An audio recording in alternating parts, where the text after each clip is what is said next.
அதுக்கப்புறம் பார்த்தீங்கன்னா 33வது கேள்வி. கேட்டீலுக்கு 61ன்னு கொடுத்துருக்காங்க. ஆக்சுவலாக கேட்டீல் அந்த ஒவ்வொரு லெட்டருக்கும் மதிப்பு போட்டிங்கன்னா சிக்கு வந்து 3, சிக்கு வந்து 3, ஏக்கு 1, டிக்கு வந்து 20. கூட்டினீங்கன்னா பார்த்தீங்கன்னா 3 4 6, இது ஒரு 44, 44 49, 61 வருது.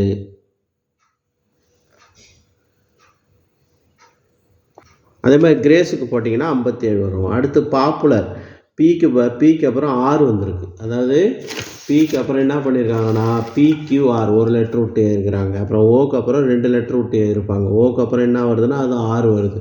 ஓக்கு அப்புறம் 2 லெட்ரு. அது மாதிரி பார்த்து எழுதினீங்கன்னா இது ப்ராப்ளத்துக்கு என்ன வரும்னு பார்க்கலாம்.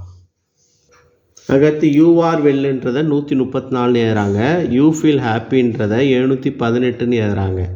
அப்போ இந்த இடத்துல 2 காமனாக வருது யூ. அப்போ யூவோட மதிப்பு 1ன்னு அர்த்தம்.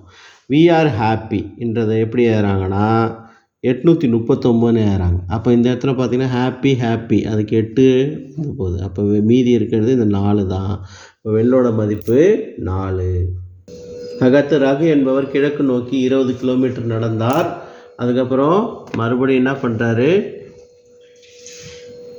இடப்புறம் திரும்பி மறுபடியும் 40 கிலோமீட்டர் நடக்கிறாரு. அப்போ 20 கிலோமீட்டர் நடந்து 20 கிலோமீட்டர் வந்தார். நான் ஆரம்பிச்சு இந்த இடத்துலேருந்து இங்கே வர்றதுக்கு எவ்வளோ பார்த்தீங்கன்னா இன்னும் அவர் 20 கிலோமீட்ரு வரணும். அதுக்கு அடுத்த கொஸ்டின் ஏபிசிடி வகைப்படுத்தணும். ஏபிசிடி படி எது அல்ஃபாபெட் படி வகைப்படுத்தி எழுதணும். அதுக்கு அடுத்த கொஸ்டின் போர்ட் மாஸ் படி போட்டிங்கன்னா first bracket of division, multiplication, அப்புறம் அடிஷன். அப்புறம் இப்போ 3 நாங்கு 15 5 போச்சுன்னா 3, அப்புறம் 3 நாங்கு 12 கூட 3 வந்தால் 15 15 போச்சுன்னா 0 வரும். அதுக்கு அடுத்த கொஸ்டின் பார்த்தீங்கன்னா அதுவும் என்ன வருதுன்னா 0 தான் வருது. இப்போ 1/2 1/4 இது எப்படி ஈஸியாக நான் பண்ணலான்னா இப்போ வகுத்தலில் இருக்கிறத அப்படியே பெருக்கலாக்கினா தலைகீழாக்கிடலாம். சரிங்களா? அப்போ 2 2 2 4. அப்போ 2 × 6 1 ஆகிடுது. 1 கூட 1 கூட்டினா 2, 2ல் 2 போச்சுன்னா 0. அதுக்கடுத்து போர்ட் மாஸ் படி பார்த்தீங்கன்னா இதுதான் கரெக்டாக வருது. அடுத்து 7 11 கூட்டினீங்கன்னா 18 18 18 324. அப்படி பார்க்கும்போது 9 கூட்டினா 15 15 225. அடுத்து விடுபட்ட எண்ணு பார்த்தீங்கன்னா ஏபி வரும். அடுத்து இந்த ஒரு கணக்கு இது கொடுத்துருக்குறாங்க வரைபடத்தில். செவ்வகம் வந்து எதை குறிக்குதுன்னா பூப்பந்து, முக்கோணம் வந்து கைப்பந்து, வட்டம் வந்து டென்னிஸை குறிக்குது. 3 விளையாட்டையும் விளையாடுறவங்க யாருன்னு பார்த்தீங்கன்னா இந்த புள்ளியில் இருக்கிறவங்க 3. இது வட்டமும் வருது, கட்டமும் வருது, சதுரமும் வருது. அதனால் 4 பேர். அதே மாதிரி மற்ற 2 கொஸ்டினுக்கும் ஆன்சர் இருக்குது, பார்த்துக்கணும். அதுக்கு அடுத்த கொஸ்டினு உணவு, தயிர், ஸ்பூனு பார்த்திங்கன்னா இதில் வரும். உணவுக்குள்ளே தான் தயிரும் ஸ்பூனும் வருது. அதுக்கடுத்து புரோட்டான்கள், எலக்ட்ரான்கள், அணுக்கள்லாம் இதில் வரும். அதாவது புரோட்டானும் அந்த புரோட்டான் உள்ளே இருக்கும், எலக்ட்ரான் என்ன பண்ணும் வெளியே சுற்றி வரும், அணுக்கள். அதுக்கப்புறம் பறவைகள், பூச்சிகள், பாலூட்டிகள் வந்து இதில் வரும். ஆக்சுவலாக பூச்சிகளும் பறவைகளும் முட்டையிடுபவை, பாலூட்டிகள் தனியாக வரும். அடுத்து அந்த 3க்கு அந்த பக்கம் என்ன இருக்குதுன்னு கேட்குறாங்க. இப்போ 6க்கு பக்கத்தில் 5 இருக்குது. 6க்கு பக்கத்தில் 5 இருக்கிறதால இப்போ அந்த 3க்கு ஆப்போசிட்டில் 5 தான் வரும். இப்போ ஆங்கில எழுத்துக்களை இசட்லேருந்து எழுத சொல்கிறாங்க. எழுதின பிறகு 15வது எழுத்தின் வலமேந்து 3வது எழுத்து ஓ வருது. அப்புறம் நாளை மறுநாள் வெள்ளிக்கிழமை. அப்போ நாளை மறுநாள் வெள்ளிக்கிழமைனா இன்றைக்கி புதன்கிழமைன்னு அர்த்தம். இப்போ புதன்கிழமைக்கு 2 நாளைக்கு முன்னாடி நாள்னா செவ்வாய், திங்கள், முன்னாடி ஞாயிறு. இப்போ தவறான இணை ஆக்டர்ஸ், தேட்டர். ஆக்சுவலாக ஆக்டர்ஸ்லாம் எங்கே இருப்பாங்கன்னா ஸ்டூடியோவில் இருப்பாங்க.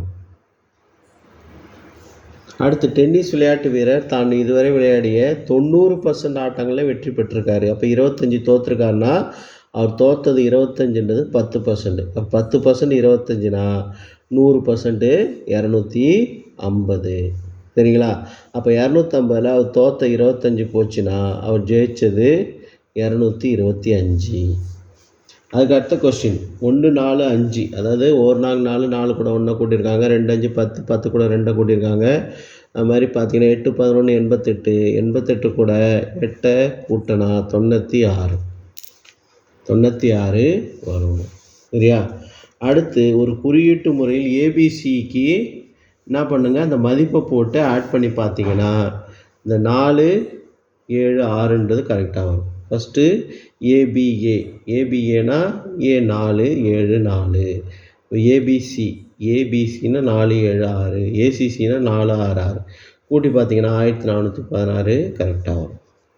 ஒவ்வொன்றுத்தையும் கூட்டி பார்த்தீங்கன்னா ஆன்சரை ஈஸியாக கண்டுபிடிச்சிடலாம். அதுக்கு அடுத்த கொஸ்டின் 182 மாணவர்கள் வகுப்பில் ராம் என்பவர் மேலிருந்து 73வது தரத்தில் இருக்க 22 பேர் ஃபெயில் ஆகிட்டாங்கன்னா மீதி இருக்கிறது 160. இப்போ 160 ரிவர்ஸில் போனீங்கன்னா 88வது இடத்துல இருப்பார். அதுக்கப்புறம் 7ஐ முன்னியாகவும் 6ஐ தொடரியாகவும் கொண்ட பார்த்திங்கன்னா 2 இருக்குது. அடுத்து அந்த ஏஇஐஓயுவை நீக்கின பிறகு நடுவில் உள்ள எழுத்து ஏஐஓயை நீக்கிட்டிங்கன்னா மீதி 21 எழுத்து இருக்கும். அப்போ ஃபஸ்ட்டு 10ஐயும் கடைசி 10ஐயும் விட்டு நடுவில் பார்த்தீங்கன்னா எண் இருக்கும். சரிங்களா? அடுத்து 11க்கும் 50க்கும் இடையில் 7இல் வகுபடும் மற்றும் 3ஆல் வகுபடாத எண்கள். இதுதான் அந்த எண்கள். ஃபஸ்ட்டு 14 ஒன்று, அப்புறம் இதெல்லாம் 3ஆல் வகுபடாது 28 35 49. இது 4 எண்களும் 3ஆல் வகுபடாது. அதுக்கு அடுத்த கொஸ்டின் 500க்கு 40%. 500க்கு 40%னா என்னன்னு கண்டுபிடிக்கணும். அது 200 வரும். 200க்கு 20% கண்டுபிடிச்சிங்கன்னா 40 வரும்.